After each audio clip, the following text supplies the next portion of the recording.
Untuk terdakwa Syahrul Yassin Limpo mengadili: 1. Menyatakan terdakwa Syahrul Yassin Limpo tersebut di atas telah terbukti secara sah dan meyakinkan menurut hukum bersalah melakukan tindak pidana korupsi secara bersama-sama dan berlanjut sebagaimana dakwaan alternatif pertama penuntut umum.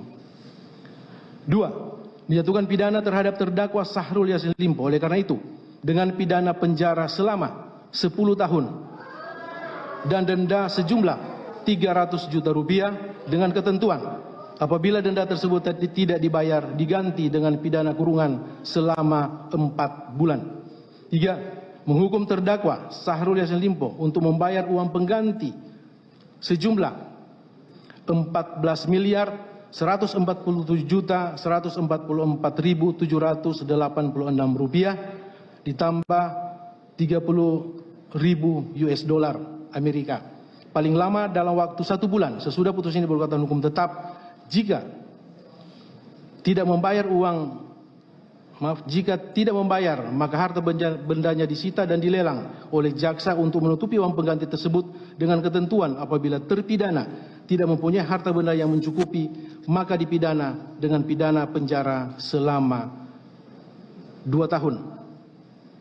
4. Menetapkan masa penangkapan dan penahanan yang telah dijalani oleh terdakwa dikurangkan seluruhnya dari pidana yang dijatuhkan. 5. Menetapkan terdakwa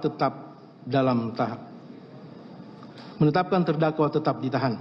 Menyatakan barang bukti berupa: 1. Satu bendel dokumen draft pendapat hukum sehubungan perkara dugaan tindak pidana korupsi di lingkungan Kementerian Pertanian tahun 2019 sampai 2023, Jakarta 31 Agustus 2023, sampai dengan barang bukti nomor urut 885 yang terdiri dari huruf A, B,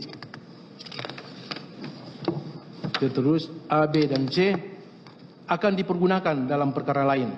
Barang bukti nomor urut 886 yang terdiri dari huruf A, B, dan C dikembalikan kepada terdakwa Muhammad Hatta. Barang bukti nomor urut 887 yang terdiri dari huruf A dan B akan dipergunakan dalam perkara lain. Barang bukti nomor urut 888. Pengadilan Tinggi DKI Jakarta memperberat hukuman ex-Menteri Pertanian Syahrul Yassin Limpo menjadi 12 tahun penjara dalam kasus dugaan pemerasan di lingkungan Kementerian Pertanian. Putusan tersebut mengubah hukuman pidana yang dijatuhkan Majelis Hakim Tipikor pada Pengadilan Negeri Jakarta Pusat tertanggal 11 Juli 2024. Putusan Pengadilan Tinggi DKI Jakarta terhadap SYL dibacakan oleh Ketua Majelis Hakim Arta Teresia Selasa 10 September 2024.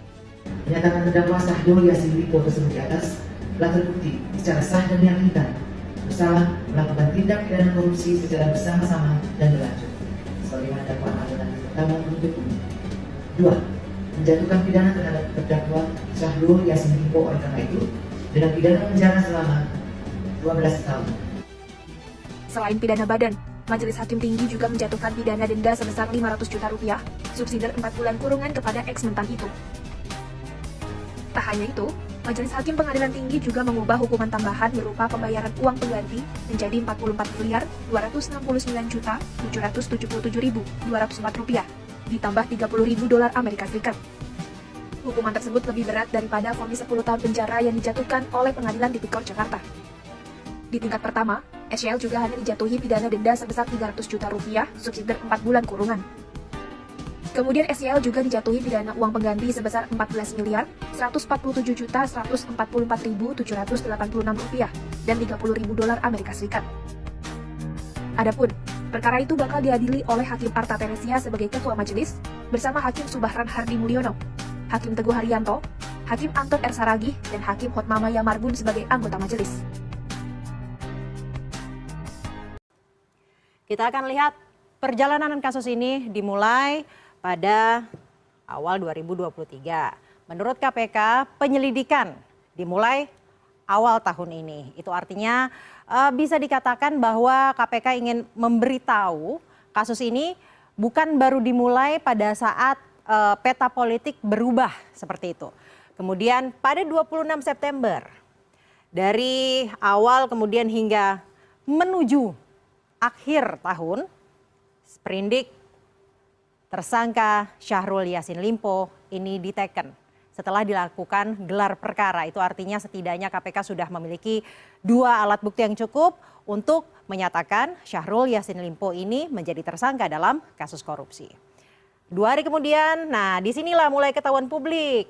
28 September, rumah dinas Menteri Pertanian ini digeledah. Publik kemudian bertanya-tanya kenapa digeledah? Kalau digeledah kan mestinya sudah ada tersangka. Benar nggak tersangkanya Syahrul Yassin Limpo? Karena kan yang digeledah rumahnya Syahrul Yassin Limpo. Pada saat itu SEL tidak berada di Indonesia. SEL dikabarkan sedang berada di luar negeri. Akhirnya pada tanggal 1 Oktober ini KPK melayangkan surat pemanggilan kepada Syahrul Yassin Limpo. Panggilan pertama, ini masih panggilan pertama. KPK setidaknya memiliki 3 panggilan lah untuk Syahrul Yassin Limpo. Secara undang-undang bisa melakukan 3 panggilan. Kemudian pada 6 Oktober, ini PMJ ternyata menaikkan kasus dugaan pemerasan. Jadinya lagi heboh-hebohnya kasus Menteri Pertanian ini, ada kasus dugaan pemerasan yang dilaporkan oleh beberapa mahasiswa ke PMJ yang diduga dilakukan oleh Firly terhadap SYL. Ada foto yang beredar bahwa Firly dan SYL ini bertemu dan diduga pada saat pertemuan itu dilakukanlah pemerasan. Agar misal, contoh, kasus ini tidak naik, itu hanya contoh. Kemudian lagi heboh-hebohnya dinaikkan kasus pemerasan ini, namun di saat yang sama kemudian adalah surat pemanggilan terhadap SEL beberapa hari kemudian pada tanggal 11 Oktober. Ini pemanggilan yang kedua bagi SEL. Tak hari Jumat.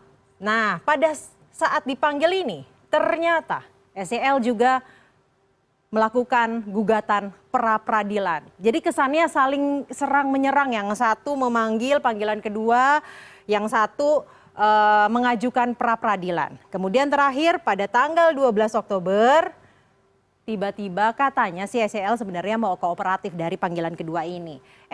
Tiba-tiba ternyata pada tanggal 12 Oktober, Syahrul Yassin Limpo dijemput paksa pada malam hari oleh KPK, kemudian langsung ditahan.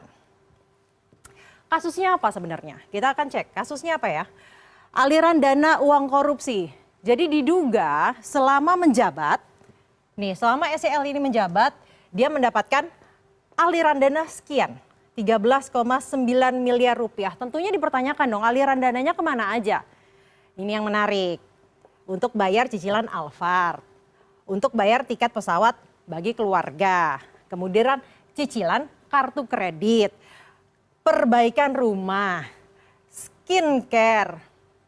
Ternyata menteri masih juga butuh gengsi ya kalau kita lihat dari sini.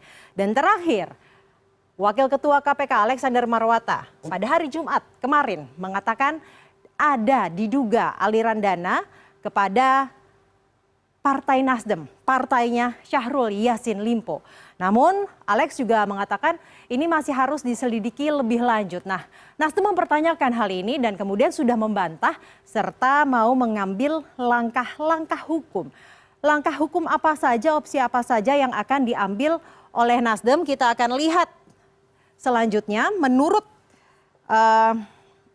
Nasdem, mantan Menteri Pertanian Syahrul Yassin Limpo pada Kamis malam seperti yang tadi sudah saya jelaskan dijemput paksa oleh pihak KPK. Nah, terkait penjemputan itu, Partai Nasdem ini juga menilai KPK terburu-buru dan tidak melalui proses dengan alasan yang kuat.